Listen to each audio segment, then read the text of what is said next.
Yes, today we continue with assignment task 4.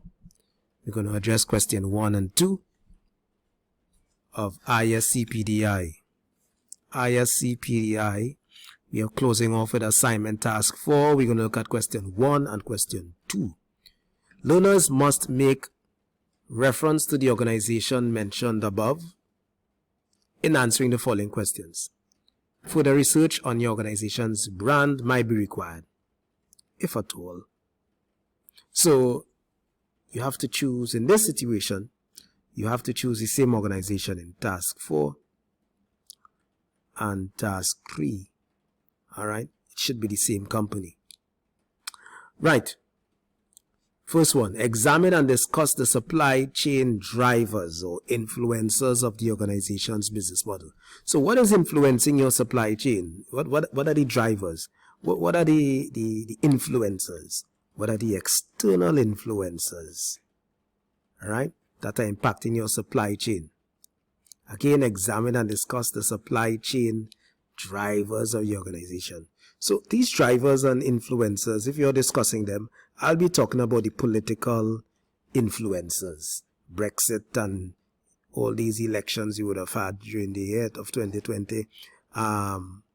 Social factors, pandemic, poverty, other issues, right?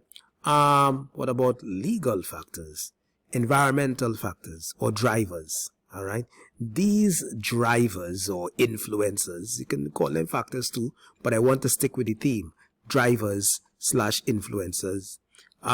They would have impacted in some way, whether negative or positive, on your supply chain.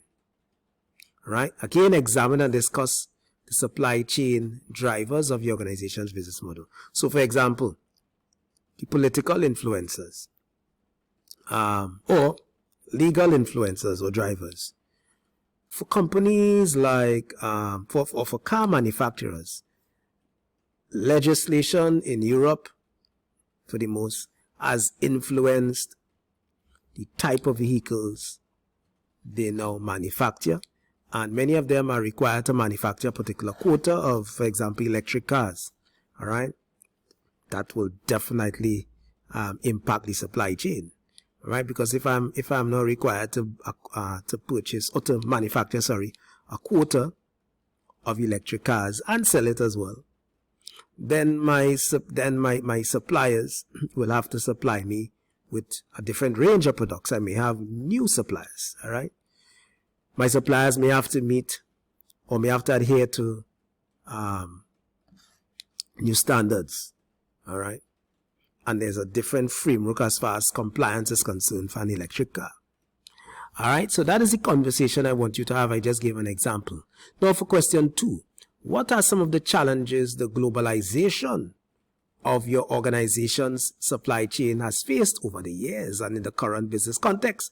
And what could or could have been done to mitigate these circumstances? All right, that word global. You see, that word global brings to mind certain things, certain topics. Child labor, modern day slavery, unethical sourcing. These are the areas I want you to explore. Starbucks, for example, they would have targeted ethical sourcing through blockchain technology. That is what they use or have been using or would have proposed to apply to mitigate against unethical coffee suppliers. All right, so they would have used a blockchain technology. The thing is, blockchain technology would allow Starbucks that much needed visibility. All right, so they can see virtually their supply chain or the different tiers of their supply chain. All right, upstream. How is that possible? So there are suppliers who are on this virtual network, right? And any transaction that is happening between and or among them, these transactions can be traced. All right. And the consumer, the idea is to get the consumer involved. So a consumer would know if they wish, they would know who was the source, who was the supplier of this coffee, and they will know if the coffee beans were ethical. All right. So, not wanting to talk further or talk more about blockchain, I'm just giving an example of what they did to mitigate it. All right.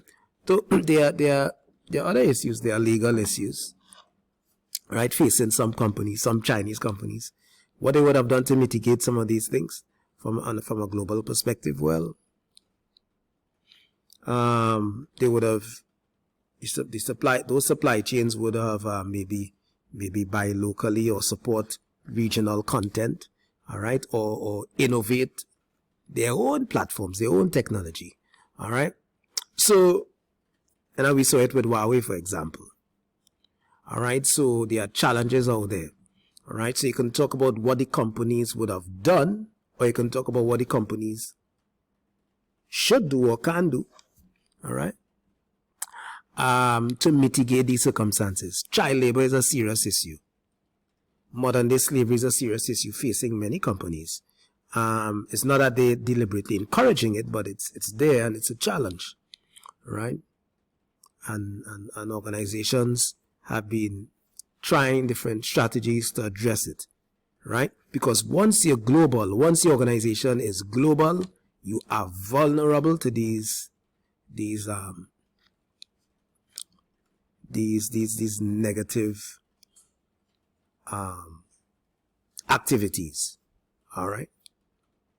Once you're global, that is a risk when you become global, right? So that's what this question should be about. I wanted to talk about modern day slavery, unethical sourcing, child labor, all these things. All right, because these are global issues. Once your supply chain is a supply chain network, you are vulnerable. So discuss it, talk about it, talk about what challenges they are bringing. And you can close off by highlighting or identifying what the company would have done to mitigate it or what they can do to mitigate it. All right. So that's it there for question 2. If you need clarity, feel free to reach me. Assignment task 4, question 1 and question 2. Thank you very much.